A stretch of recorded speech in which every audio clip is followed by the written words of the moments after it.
Hello students, हमारा chapter चल रहा था एनवायरनमेंट वाला, ठीक है ना।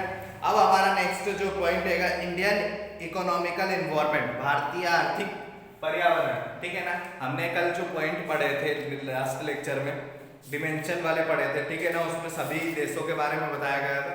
अब यहाँ पर हमें किसकी बात करनी है, हमारे भारत में कौन सी अर्थव्यवस्था लगती है, ठीक है ना। हमारे यहाँ पर कौन से काम होते हैं, वो सारी चीजें इसमें दी गई है। पॉइंट वही रहेंगे जो कल वाले तो चैप्टर में थे, या फिर बोल सकते हैं कि लेक्चर में थे।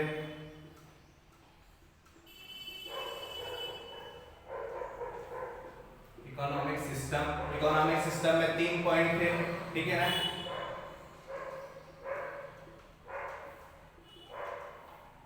इकोनॉमिक सिस्टम, इकोनॉमिक पॉलिसीज, और थर्ड है इकोनॉमिक कंडीशन, ठीक है ना। ये 3 पॉइंट होते हैं ये हमारे।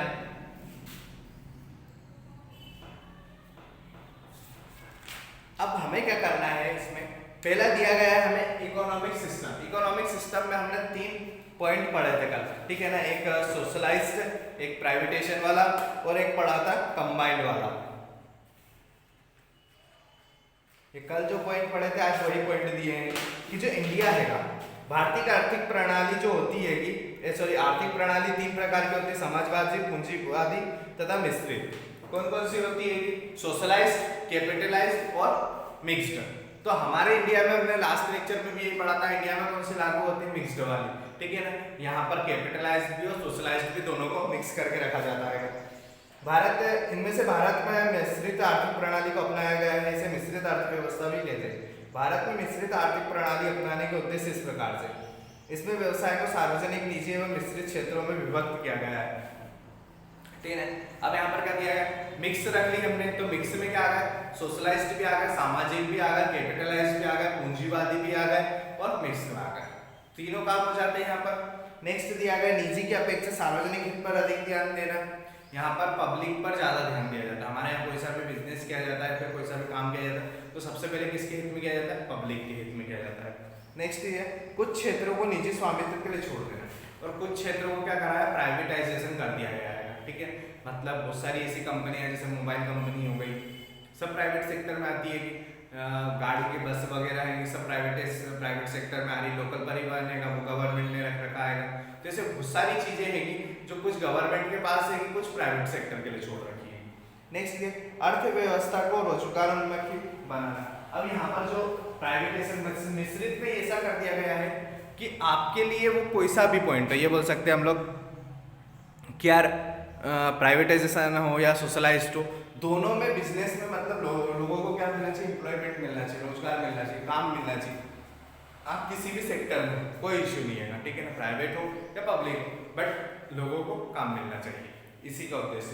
नेक्स्ट हमें दिया है भारत की आर्थिक नीतियां, economics policies of India. Bharat में अर्थव्यवस्था का तेजी से विकास किया गया है। पहला दिया है आयात निर्यात नीति, इसको बोल सकते हैं हम लोग इंपोर्ट एक्सपोर्ट पॉलिसी। नेक्स्ट दिया है इन्वायरमेंट, रोजगार पॉलिसी, एम्प्लॉयमेंट पॉलिसी। नेक्स्ट दिया है औद्योगिक इंडस्ट्रियल पॉलिसी, कृषि नीति, एग्रीकल्चर पॉलिसी, विदेश विनियोग नीति, बोल सकते हैं फॉरेन एक्सचेंज पॉलिसी। तो ये सारी जो पॉलिसी आपको दी गई है, ये ऐसा नहीं है कि इंडियन, ये वाला पॉइंट जो मैं इंडियन इकोनॉमिकल पॉइंट पढ़वा रहा हूँ एनवायरमेंट वाला, ये इसी लेक्चर में है, ठीक है। लास्ट की जो वीडियो बनी है हमारी, वो भी इसी में थी, बट वहां पर क्या दिया था कि इंडियन हटा के सिर्फ क्या दिया गया था, इकोनॉमिक एनवायरमेंट दिया गया था, ठीक है ना। अब यहाँ पर हमें क्या दिया गया है, इंडियन दिया गया, नाम दिया। तो यहाँ पर जो हमारे यहाँ पहली सिस्टम था, हमें 3 चीज पढ़ाई थी, पॉलिटिक, कैपिटलाइज और मिश्रित, ठीक है ना। तो उसमें सबके एग्जाम्पल दिए थे तीनों के। फिर नेक्स्ट पॉलिसी, जो सबके साथ पॉलिसी वो हमारे यहाँ भी वही पॉलिसी है, ठीक है ना। आयात निर्यात, विदेश से माल मंगवाएंगे, ठीक है ना, तो उसके लिए कौन सी पॉलिसी होना चाहिए, लोगों को काम दिलाने के लिए हमारे यहाँ कौन सी पॉलिसी होना चाहिए, ठीक है ना। इंडस्ट्रियल एरिया है, औद्योगिक क्षेत्र है, तो वहाँ कौन सी पॉलिसी नियम लागू होना चाहिए, कृषि क्षेत्र में कौन सी पॉलिसी कौन से नियम लागू होना चाहिए, ठीक है ना। अगर विदेश से पैसा आता है तो उसके लिए क्या करवाना आपको प्रोसेस होगी, तो हर काम को करने के लिए प्रोसेस होती है, ठीक है ना। बिना प्रोसेस का कोई सा काम नहीं किया जाता है, तो हर काम को करने की प्रोसेस होती है, वही सब क्या होती है, पॉलिसी होती है। नेक्स्ट हमें दिया है कंडीशन। आर्थिक दशाओं के अंतर्गत देश में उपलब्ध प्राकृतिक संसाधनों में विदेशी पूंजी के संदर्भ में निम्न प्रकार बताया जा सकता है। देश में प्रचुर मात्रा में प्राकृतिक संसाधन जैसे कोयला, पेट्रोलियम, लोहा, वन संपदा आदि उपलब्ध, उनके उचित विदोहन की पर्याप्त नीतियां बनाना। अब क्या दिया है कंडीशन।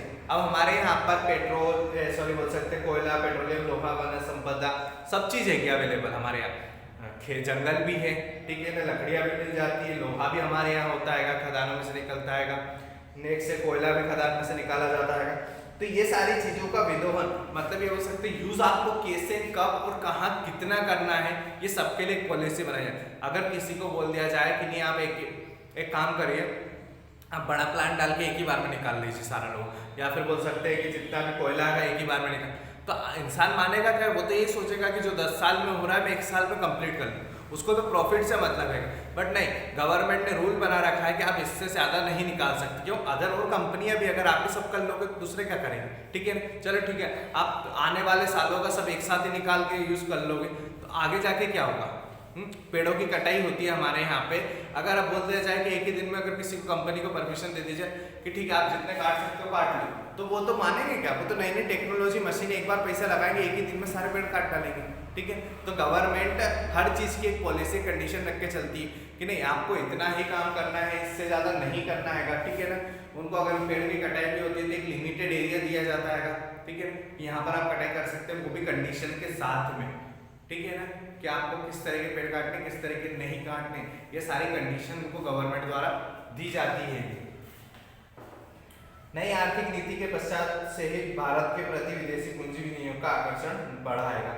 अब हमारे यहाँ पर जो मिश्रित वाली है, ठीक है ना, मिक्स्ड पॉलिसी है, इसी के चक्कर में हमारे यहाँ क्या हुआ है कि विदेशों से इन्वेस्टमेंट ज़्यादा होता है। हमारे यहाँ अगर कोई सा भी काम होता है ना तो उसमें फॉरेन का इन्वेस्टमेंट ज़्यादा होता है, जैसे कोई सी भी कंपनी डलती है, आप नॉर्मली हर कंपनी में देख लो तो फॉरेन का इन्वेस्टमेंट ज़्यादा होता है। जैसे जियो कंपनी है, रिलायंस इंडस्ट्री है, उसमें भी फेसबुक वाला ने इन्वेस्ट कराएगा, पैसा लगाएगा, और भी बहुत सारी विदेशी कंपनी में।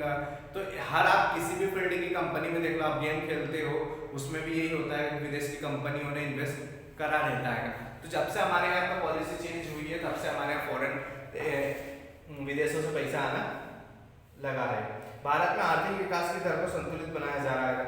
अब हमारे यहाँ पे जो इकोनॉमिक ट्रेंड है उसको क्या करा जाता है, व्यवस्थित करा जा रहा है कि हमारे यहाँ जो पॉलिसी दी गई है भारत में, जितना भी हमारा इकोनॉमिक है, आर्थिक विकास हो रहा है, इस सबको क्या करा गया है, बढ़ावा दिया जा रहा है या फिर इनको बैलेंस किया जा रहा है। बैंकिंग प्रणाली में परिवर्तन कर बैंकों को अपने ब्याज दर तक तय करने के लिए स्वतंत्र कर दिया गया है। पूर्व में ब्याज दर रिजर्व बैंक ऑफ इंडिया तय करता था, वर्तमान ब्याज दर काफी कम है। अब क्या करा गया है कि पहले जो बैंक होते, ठीक है ना, उसमें जो इंटरेस्ट ब्याज दिया जाता था लोन वगैरह पे, तो वो कौन तय करता था, पहले रिजर्व बैंक ऑफ इंडिया तय करती थी। अब कौन कर रहा है, बैंकों को खुद इसके लिए आज़ादी दे दी गई है। तो इससे क्या हुआ, बैंक वाले अपनी इच्छा अनुसार उसको इंटरेस्ट सेट करते हैं और कम से कम इंटरेस्ट लेते हैं ताकि वो ज़्यादा से ज़्यादा लोन प्रोवाइड कर सके। भारत के विदेशी व्यापार में वृद्धि हो रही है, भुगतान संतुलन की स्थिति अनुकूल होती जा रही है। भारत में क्या हो रहा है कि फॉरेन के जो बिजनेस है, विदेशी व्यापार है, वो बढ़ते जा रहा है, ठीक है।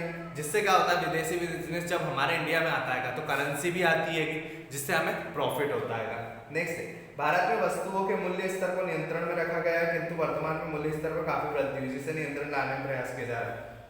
भारत में क्या करा गया है इंडिया में कि जो वस्तुएं हैं, ठीक है ना, गुड्स है, सामान है, उसके मूल्य पर जो प्राइस है उस पर क्या कंट्रोल करने की कोशिश की है, ठीक है। बट अभी के टाइम पर क्या हो रहा है कि इनका प्राइस बढ़ते जा रहा है। हर चीज़ के प्राइस यहाँ पर मार्केट में, महंगाई हम बोलते हैं ना, महंगाई बढ़ रही है, नॉर्मल बात है कि महंगाई हमारे यहाँ बढ़ती जा रही है। तो गवर्नमेंट क्या कर रही है, उसको कंट्रोल करने की कोशिश कर रही है कि हम पब्लिक तक कम से कम प्राइस में वो गुड्स पहुँचा सकें। बट इतना नहीं फर्क पड़ता है, ये बोल सकते हैं हम लोग, क्या जितना कोशिश हम कर रहे हैं कि हाँ ठीक है, महंगाई बढ़ रही है, ठीक, कम होगी क्या होगा, 5 रुपये बढ़ने के बाद अगर 1 रुपये कम कर दिए जाए तो किसी को कोई फर्क नहीं पड़ता है, ठीक है। लाइक पेट्रोल का प्राइस देख लेते हैं हम लोग, क्या चल रहा है, 90 के समथिंग चल रहा है, अगर 90 रुपये के समथिंग चल रहा है। अगर 10 रुपये आपने बढ़ाने के बाद में 2-3 महीने में आपने 1 महीने में आपने 10 रुपये बढ़ा दिए, ठीक है ना, अगले महीने आप प्राइस कम करके अगर 1 या 2 रुपये कम भी कर देते हो तो 8 रुपये तो बढ़े ना। हम लोग तो खुश हो जाएंगे कि हाँ यार 2 रुपये कम हो गए, पर 8 रुपये बढ़े वो देखे हमने नहीं देखा आएगा, ठीक है ना। तो गवर्नमेंट यही कोशिश कर रही है हमारे यहाँ की कि जो प्राइस हैगा उसको कम से कम किया जाए, ठीक है ना। तो आज का हमारा ये वाला पॉइंट इंडियन इकोनॉमिकल इन्वायरमेंट खत्म हो गया, कल से डिमेंशन पढ़ेंगे, ठीक है। Thank you.